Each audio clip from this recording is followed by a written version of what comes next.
The New York Rangers had a 2-0 lead in their conference final series with the Lightning and saw it slip away. John Chick of Locked On New York Rangers joins us to discuss what went wrong and what lies ahead for the New York Rangers. You're Locked On NHL, your daily podcast on the National Hockey League. Part of the Locked On Podcast Network, your team every day.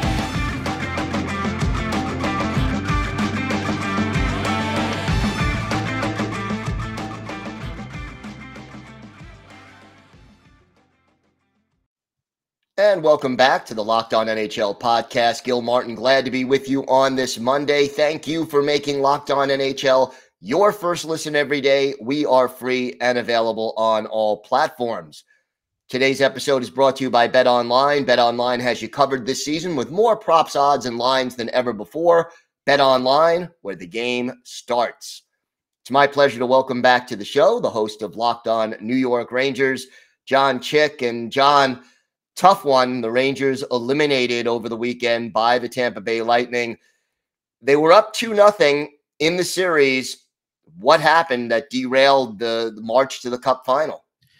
Yeah, I mean, it's a combination of things for sure, Gil. I mean, I think to begin with, you have to just look at the opponent and just how good they are. It's a situation where, Tampa, they swept the Panthers. They had all that extra time off. I think the assumption among a lot of fans, a lot of hockey analysts was that, oh, well, they're rested. They're going to come in and basically just stomp the Rangers.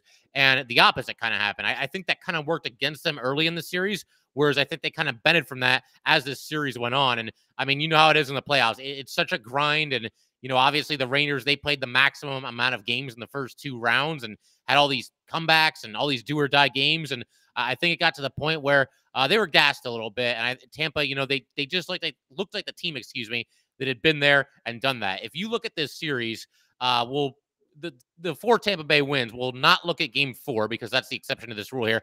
All the other wins by Tampa Bay were the result of them scoring a goal like fairly late in the game with less than a minute left, with less than 2 minutes left. Last night, I think it was about 5 minutes left or so when they got the game winner. So just a situation where, I don't think there's as big of a divide between these two teams as some people might think, but Tampa is better. And again, they just look to me like the team that has been there and done that. And you see the result, which is, of course, Tampa Bay now playing Colorado in the finals. One thing that the Lightning did very well, especially in the final 4 games of the series, they took away the shooting lanes, they took away the passing lanes, and kind of slowed down the speed that the Rangers used so effectively all season. Is there anything you think the team could have done differently to counter what the Lightning was doing? Sometimes, as you know, Gil, hockey can be just a test of wills. And I think there were too many times in this, 4-game losing streak here where the Rangers just didn't force the issue enough. They didn't force their way into those high danger scoring areas, on the ice. And so, you end up settling for shots that are not going to beat Andrei Vasilevskiy. If you're shooting from along the boards, you're not going to beat him. And just not enough of the dirty goals or even any opportunities where it looked like the Rangers might score a dirty goal. They were so good at that this season. Chris Kreider, so many tip-in goals, so many spots where, he'd clean up the loose change in the crease there. So, I think overall it was just a case where they didn't force the issue enough. And I think that also comes back at least a little bit to maybe some fatigue for this team. But yeah, just a situation where, again, I think Tampa was just a little bit better in the bigger spots in this series than the Rangers were. Not a lot of people expected the Rangers to get this far this quickly, especially at the beginning of the season. In this playoff run, give me a player who you think had a breakthrough run in this playoffs that really helped the Rangers get as far as they did. Yeah, there's a couple you could choose from, but the name that kind of popped into my head right away there was Andre Miller. I think this guy is just about to become a superstar in this league, and it's great for him because the Rangers already have a lot of, really high-profile defensemen. Obviously, Adam Fox, the Norris winner from last season, phenomenal player. You got Jacob Trouba, who seems to always be in the headlines and not for always the best reasons. A lot of people seem to take exception with some of the things that he does on the ice, but he's kind of a lightning rod. And Ryan Lindgren, I mean, that dude's just an old school throwback, tough as nails.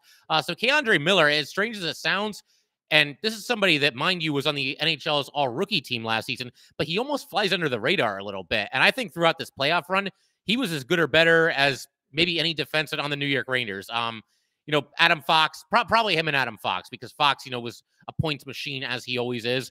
But I think in terms of night-to-night consistency, K'Andre Miller might have been the guy. So, yeah, I think I'll go with K'Andre Miller for that question for sure. Good choice. That's who I had in mind when I asked it. So excellent. Yeah. Looking to this offseason, who is a potential free agent and who do the Rangers have to prioritize in order to keep the core of this team together? Yeah, it's crazy, man, because, less than or about halfway through the season, the Rangers, you look at their impending unrestricted free agents, and the only really, big name on it was Ryan Strome. And then, of course, we're getting close to the NHL trade deadline, and the Rangers pull the trigger on all these moves. Everybody they brought in was a rental, though, or somebody on an expiring contract who's about to become a UFA, whether that's Frank Vatrano or Andrew Copp or Tyler Motte or even Justin Braun, all these guys impending UFAs. So you got the 4 new guys plus Ryan Strome. That's 5 guys. I don't think Strome is going to be back. It's just kind of a gut feeling. They were kind of talking on and off this entire season about a potential extension.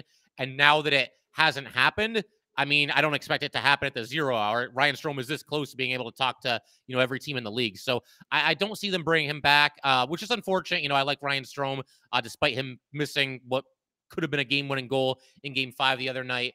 But then you've got, Andrew Copp. He's somebody that I think probably should be the priority. I do have to, the dust is still kind of settling on the season here, so I got to look at this in greater detail for sure. But off the top of my head, yeah, I think it's Andrew Copp. This guy's a Swiss Army knife. You can play him on any line, at any position. He can play on the power play. He can kill penalties. And he's somebody that just from a personality perspective, I think he just fit like a glove with this New York Ranger team. He seemed to be very well liked from the second he came over. So I'll say him. But I wouldn't be against, the re-signing of any UFA. You can't necessarily go overboard with it. Like, I wouldn't go up to like $7 million a year for Ryan Strome or anything like that.